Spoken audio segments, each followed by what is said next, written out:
chanting and a beautiful bhajan. So let's close our eyes. Just become present with the breath and we'll chant Om 3 times. Let's take a deep breath in. Slowly let it go.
Just keep your eyes closed if you would like as we recite some mantras, and then we'll have a bhajan as well.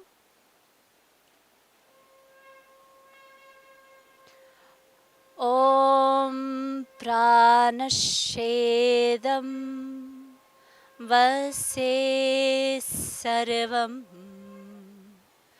Trihi Deva Yat Pratishtitam Matev Putrana Rakshaswa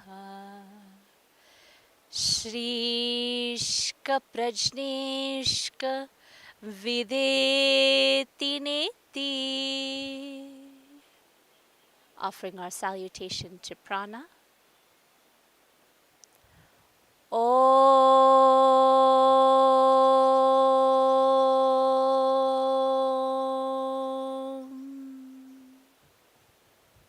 Bhadram Karnebihi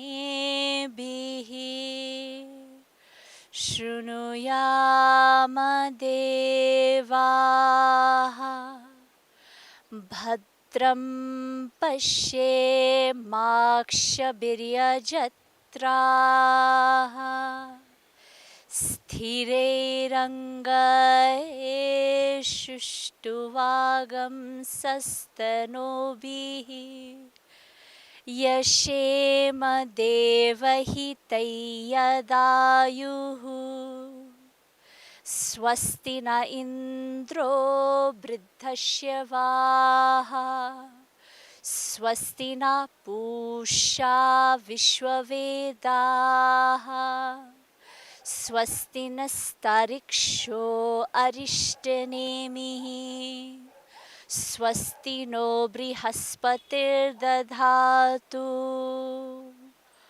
Om Sahana Vavatu Sahano Bhunaktu Sahaviriyam Karavavahai Tejasvinavadhitamastu ma vidvisha vahai. Om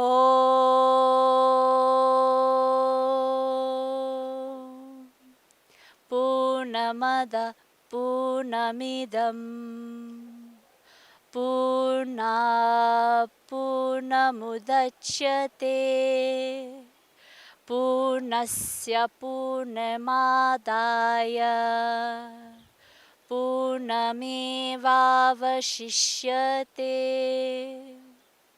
All together.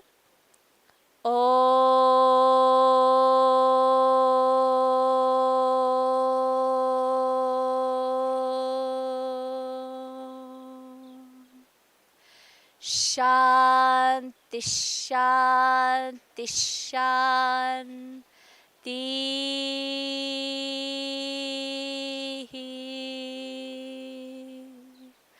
Harihi Om.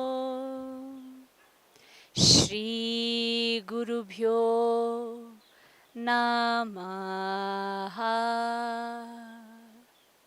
Hari.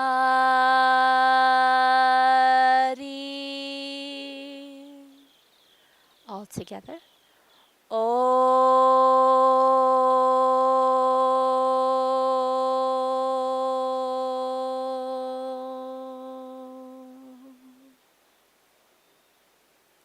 You can rub your palms, bring it to your eyes slowly. If you would like, you can open your eyes, or if you would like to keep your eyes closed as we sing a beautiful bhajan for Sri Radharani.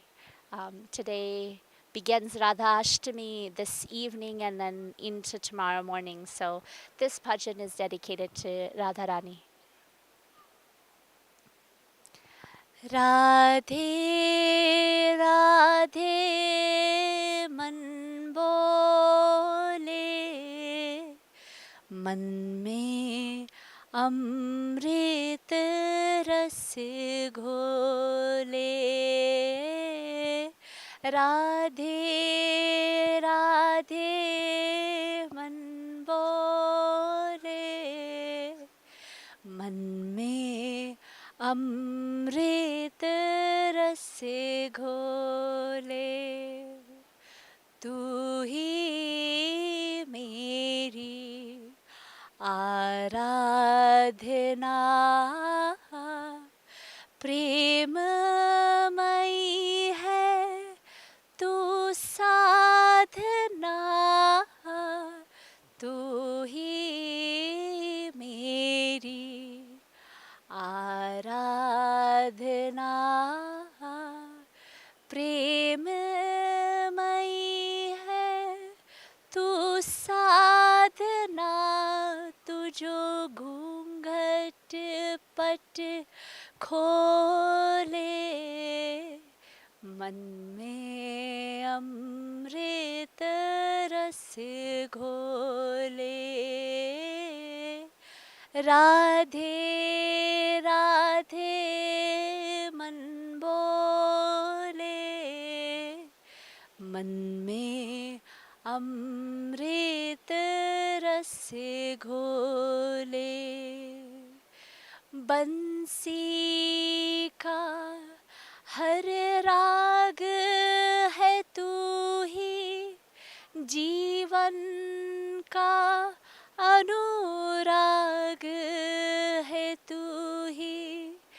बंसी का हर राग है तू ही, जीवन का अनुराग है तू ही. तेरे नैनों की मीना का, तेरे नैनों की मीना का लेकर जाऊं मोर मुकुट. ये जो संग पवन के डोले, मन में अमृत रस घोले.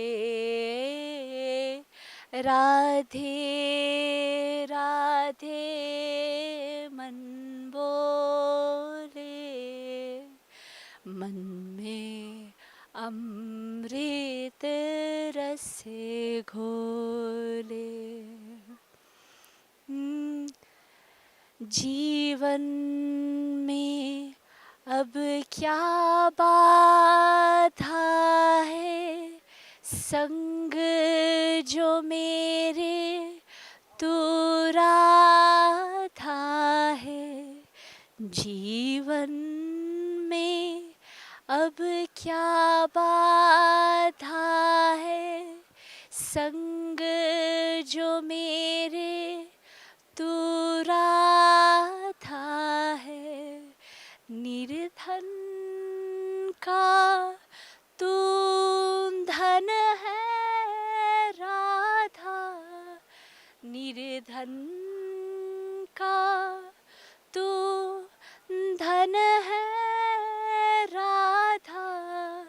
प्रेम के इस अनमोल रतन को कौन तुला पे तोले मन में अमृत रस घोले राधे राधे मन बोले मन में अमृत मन में अमृत रस घोले राधे राधे मन बोले मन में अमृत रस घोले. We'll close out with Asutoma.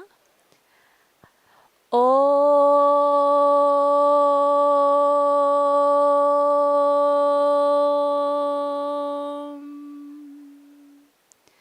Asutoma Sadgamaya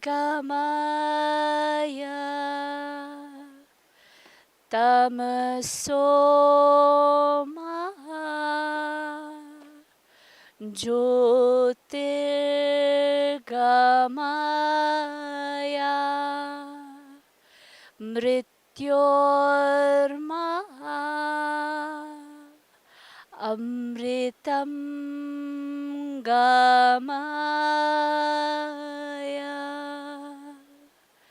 All together.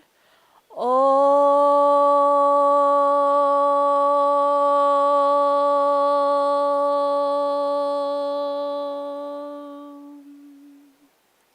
Shanti Shanti Shanti.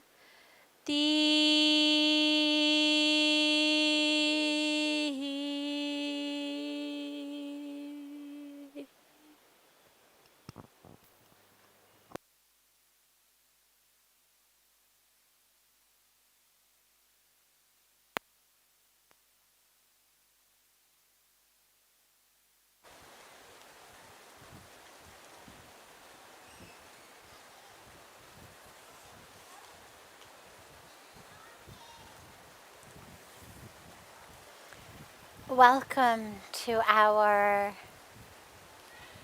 special evening satsang here on the banks of Mother Ganga, where even in silence,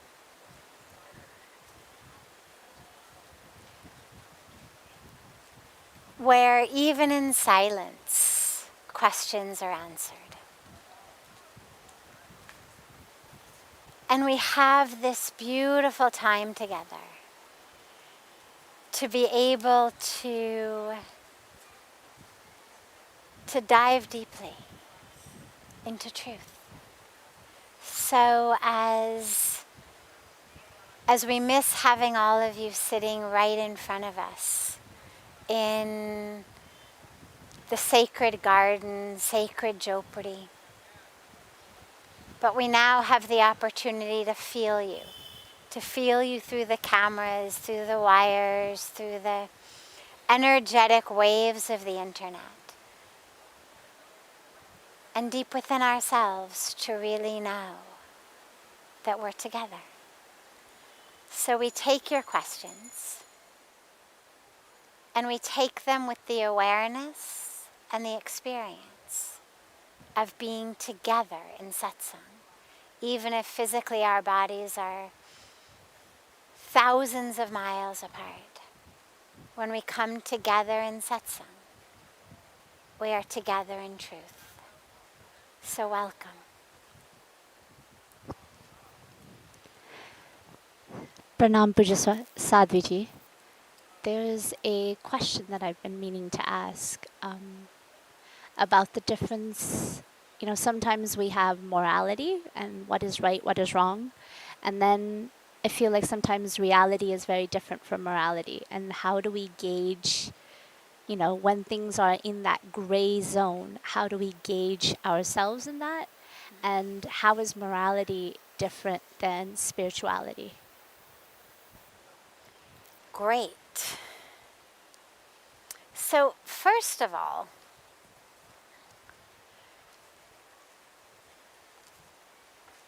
too frequently we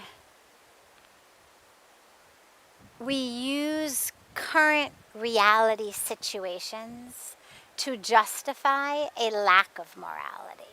So, as you said, how do we know which to go with, reality or morality, and when they don't necessarily go together? Well, they should go together. Obviously, we have to live in reality, but all of the teachings of values, of morals, of ethics, of sanskaras, they're not for some fantasy world. It's not about, well, here are the morals and the values for a fairy tale, and then here are separate morals and values for real life. No. The reason that we are given these is to actually live them and experience them in real life. And of course, it's a lot more difficult to live according to one's morals when the reality of the situation tempts you otherwise. It's one thing to say, thou shalt not steal. We will live by asteya. We will live by non-stealing, non-hoarding. It's another thing to walk by money lying around or somebody's jewels lying around.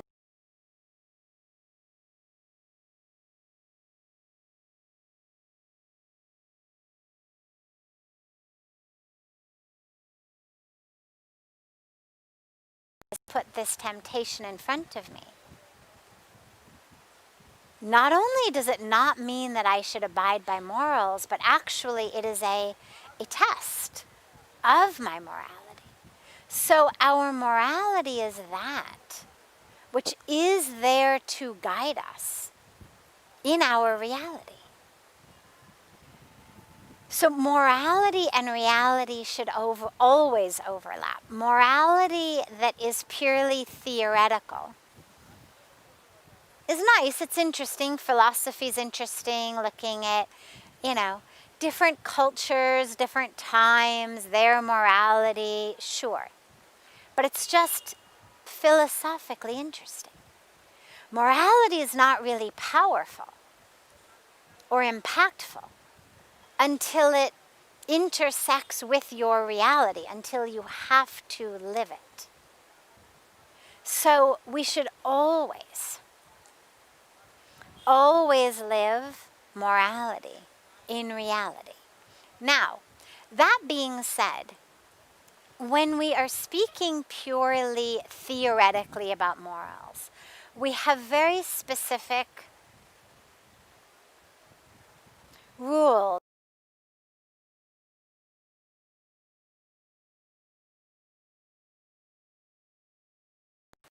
Well, it seems, in many cases, it seems like the absolute core morality.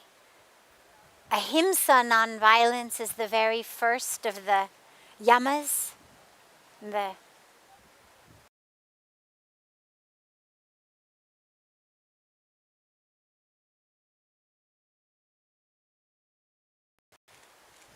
obvious. It seems something that we would have a perfect consensus on in every culture, every situation. And yet, occasionally, there are times in which, even within morality, someone's death becomes something that is moral. So, for example, I'm not talking about jihad. I'm talking about times like euthanasia. Someone is dying, they're a terminal patient. Doctors have done everything they can for them. The person wants to die. It's a controversial subject, but on a personal level, if someone's got a terminal diagnosis, if they're going to die very soon anyway, and all they're going to experience is pain between now and then, and you're a doctor, or you're a nurse, or you're someone with the capacity to ease them into a smooth and painless transition, that doesn't feel amoral to me. It actually seems very moral if it's what someone wants. We also know that in self-defense, for example, violence, which we all are against, but if you're being attacked, if your life is threatened, if your loved one's life is threatened, societies all over the world, even legal systems all over the world, say violence is wrong unless it's self-defense. So my point is that we've got several situations in which even that which is seen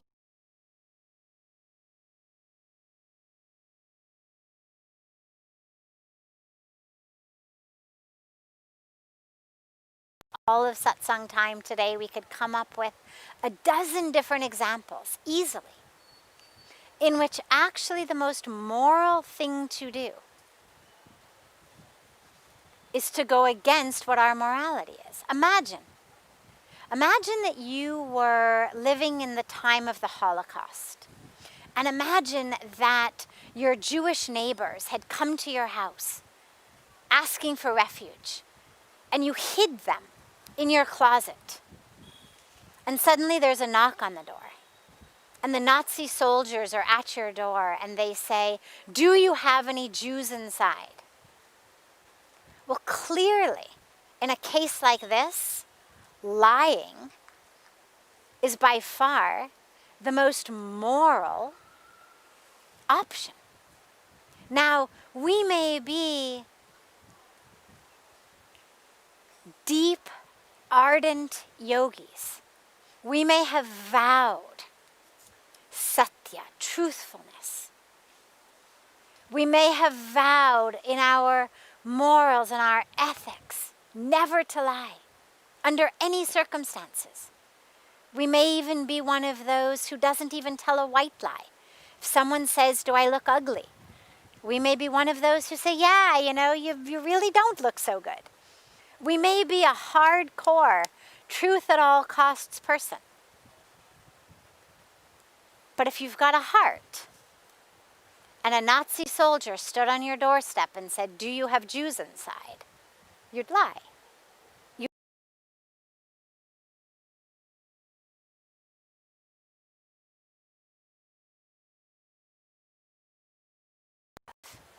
In which truthfulness is more important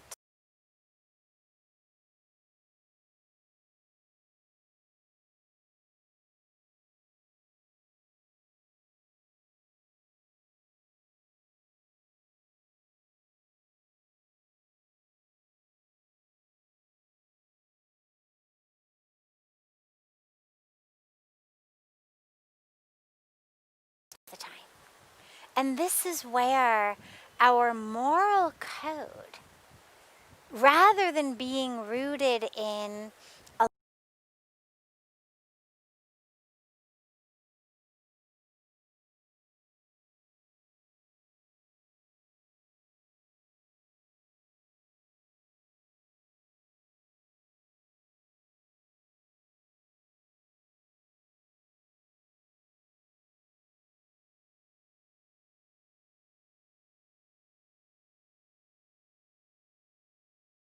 questions. If you knew that there was a guy and he had dynamite strapped to his waist and he was walking into a crowded market, and you knew that he was going to detonate that dynamite, killing hundreds of people in the marketplace. And your only way to stop him was to pull out a gun and shoot him before he went in. Would you do it? And like this, there's all sorts of deep philosophical questions that don't really have a right or wrong answer, but that force us to look at the truth that our black and white moral codes may very frequently actually create a situation where we act less morally, less ethically, less dharmically, than if we were able to be fluid and flexible in the moment because we were rooted in an inner truth, in an inner guidance system, an inner dharma. So when you ask about spirituality and morality, well, spirituality is that which provides the real sense of an inner morality. Tragically, we see a lot of people using spirituality as an excuse to do things that are not moral, or as a way to sort of absolve themselves. So it's the, I'll go out and commit the same sin again, and then I'll just go to church and confess. Or I'll go out and sin again, and then I'll just come and have a bath in Mother Ganga.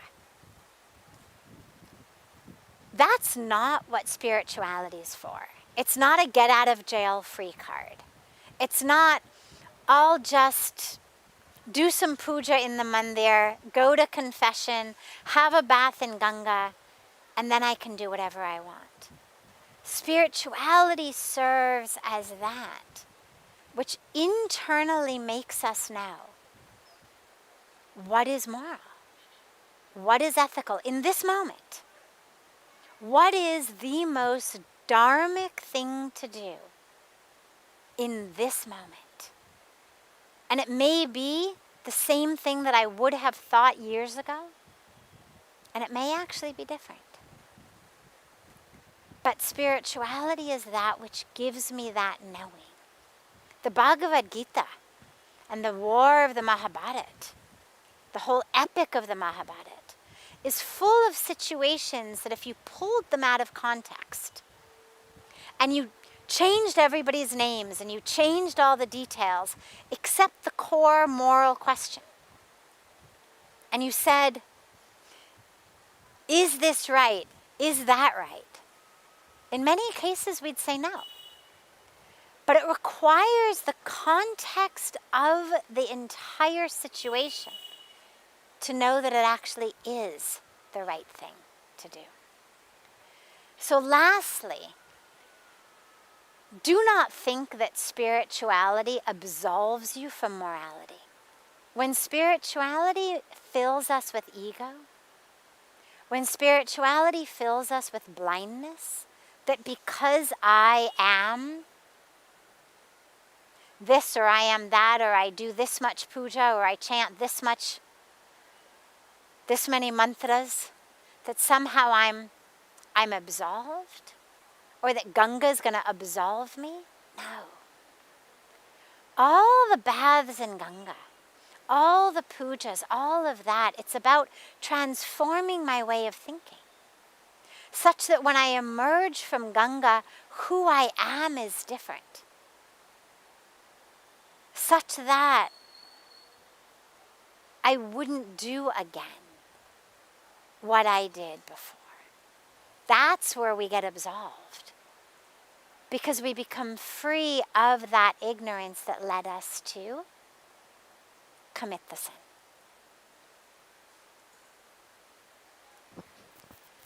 So I have another question. Tomorrow is Radhashtami. And so I wanted to ask you, because Radha Rani was not married to Shri Krishna. Many say she was married already, and yet she experienced the most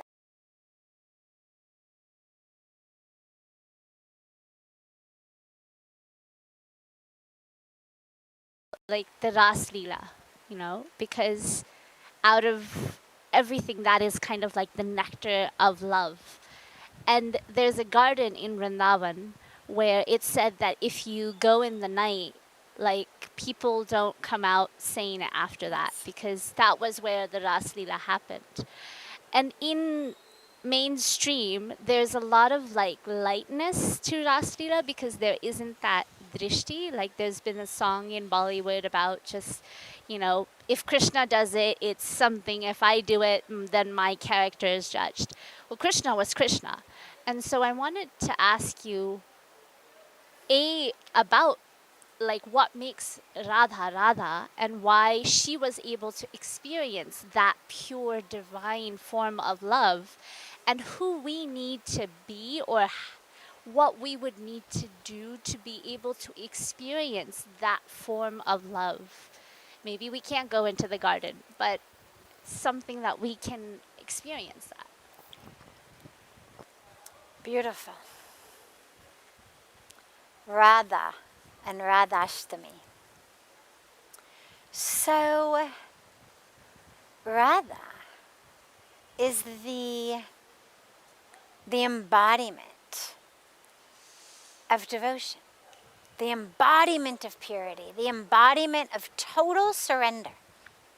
One of my favorite stories is a story in which Krishna was unwell. And they called all of the doctors. They called everyone, and none of the doctors could give the right medicine to Krishna. And he kept getting sicker and sicker day by day. And finally, this very wise physician said, there's only one thing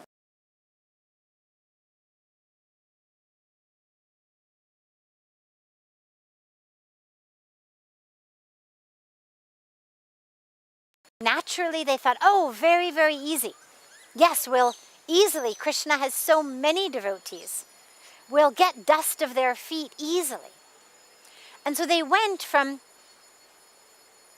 devotee to devotee. They went from gopi to gopi, asking them, give us the dust. To the gopis, to the gopas.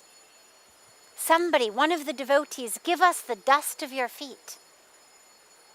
Krishna needs it to be cured. And everyone, even the staunchest devotees of Krishna, said, no, we can't. Because surely we will go to hell for offering the dust of our feet to God.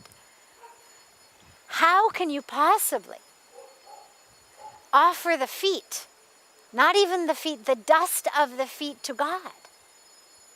We will go to hell. We will be stricken with the worst karma for lifetimes. We can't give it.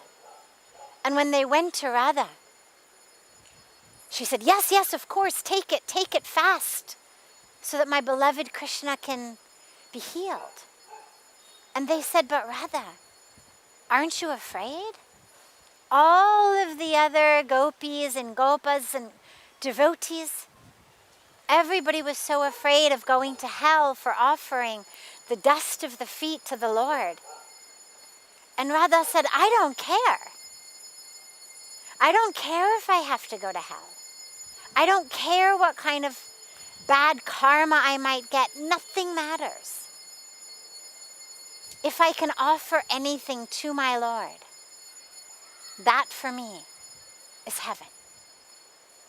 So she's the embodiment of love, devotion, and that absolute unquestioning surrender.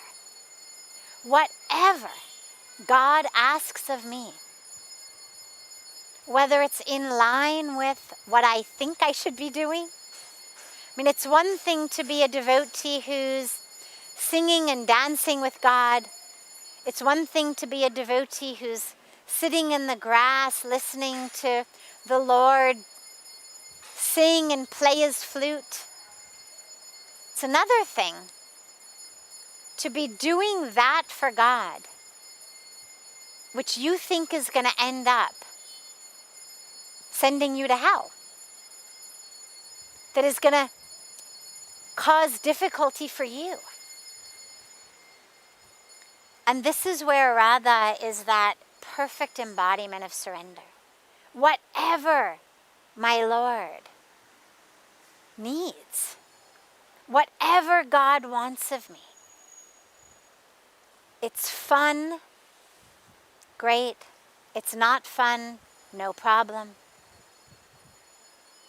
It's glamorous and romantic, wonderful. It's not glamorous and romantic, no problem.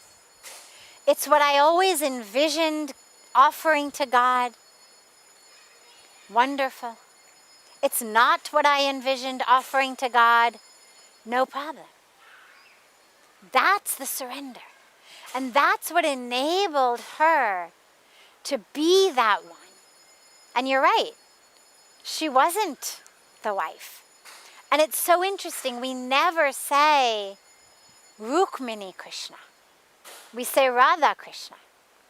And in Vrindavan, in fact, the way that everybody greets everyone is Radhe Radhe, Radhe Radhe, Radhe Radhe, because it is said that wherever Radha is, Krishna goes.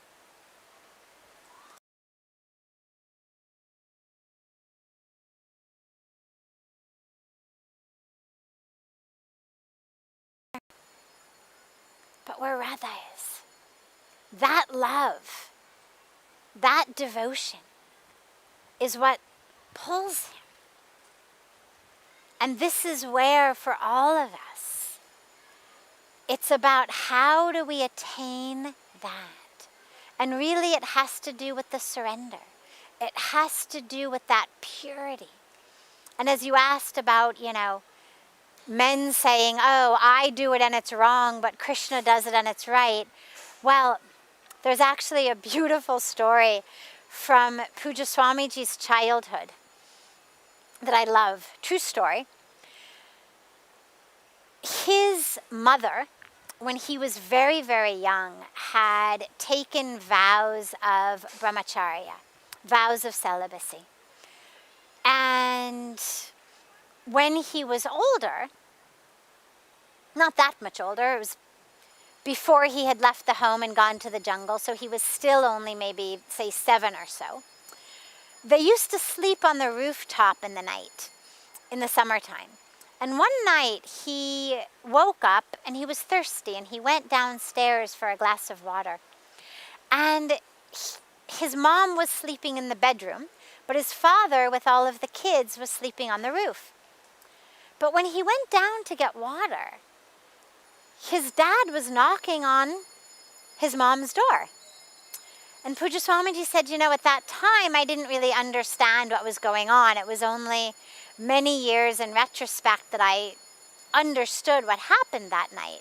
Because the dad was knocking on the door, wanting to come inside. And Puja Swamiji's mom was saying, no, I've taken vows, no. And Puja Swamiji's father was saying, but Krishna did it. And Puja Swamiji's mother from inside the room said, first become Krishna. Then come back and we'll talk. And this really points out, it elucidates the core point, which is that all over, people are saying, oh, well, Krishna did it. And yet the truth is, when you really study it, Krishna was a child.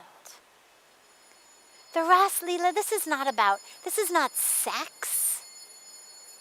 This is divine love.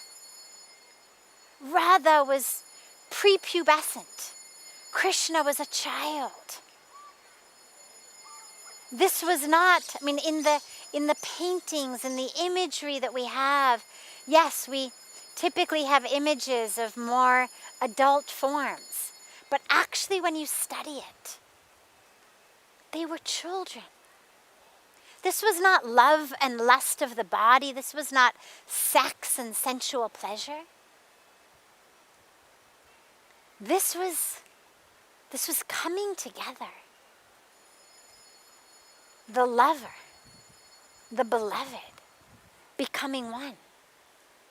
That capital B beloved of God, offering himself. As God in our scriptures tells us, in whatever form the devotee worships me, I appear to the devotee in that form. Well, so in the Ras Leela we have Bhagawan Krishna cloning himself, appearing in a multitude of bodies. And again, in the artistic imagery, the images all looked the same. But this is just an example of what Krishna himself tells us, which is, I will appear in the form you worship me. And so all of these devotees were given this extraordinary experience of oneness with God. And of course, when we look at scriptures, the core question is, why? What is the message for us? And the message for us is, are you looking for ecstasy? Are you looking for that juicy life? The Ras Leela was singing, dancing. It wasn't austerity in the way we think of it. It wasn't eyes closed, just sitting like stone in meditation. It was ecstatic dance. Whirling, twirling, swirling all night underneath the full moon. That ecstasy comes to us when we surrender to God. With such love and such devotion that we feel God with us. And we allow God to take us up. If you've ever danced, partner dancing, any kind of ballroom partner dancing, well, there has to be a leader. Someone has to lead, someone has to follow. Traditionally, the man leads, the woman follows. Obviously not always. But a dance works, a partner dance works, only when one is leading. If both partners are trying to lead, it ends up being very clumsy. And the message is, for that beautiful dance in life,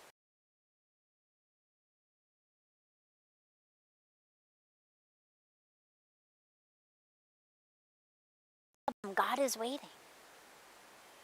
Just let him lead. And that's the ecstasy of the Ras Leela. And of course, then it's an intoxication, but an intoxication that stays with us even afterwards. So it's a beautiful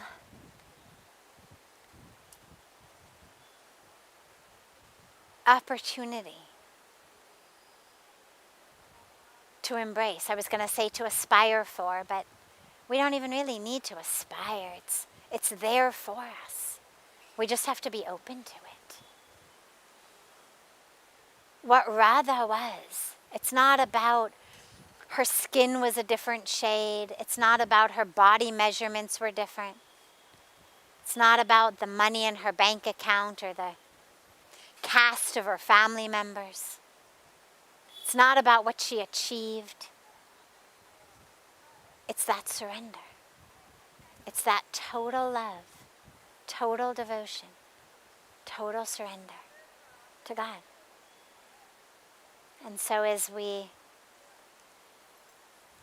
enter the eve of Radhashtami, what a beautiful opportunity to open our hearts to that love.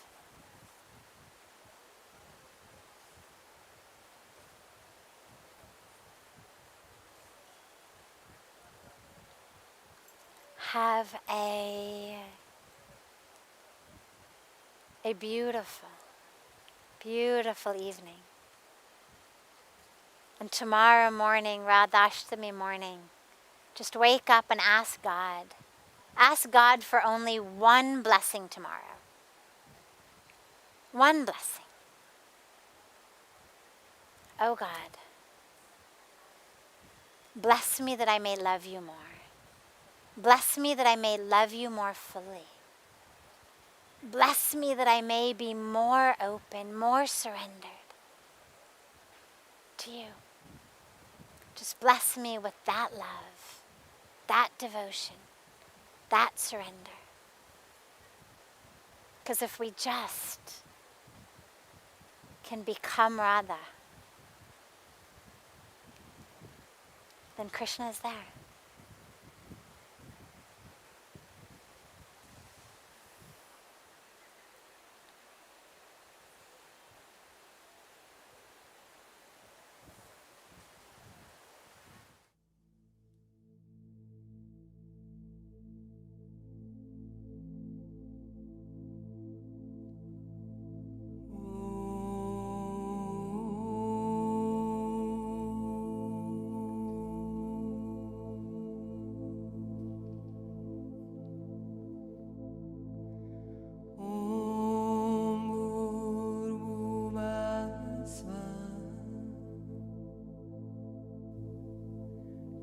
Saviturvare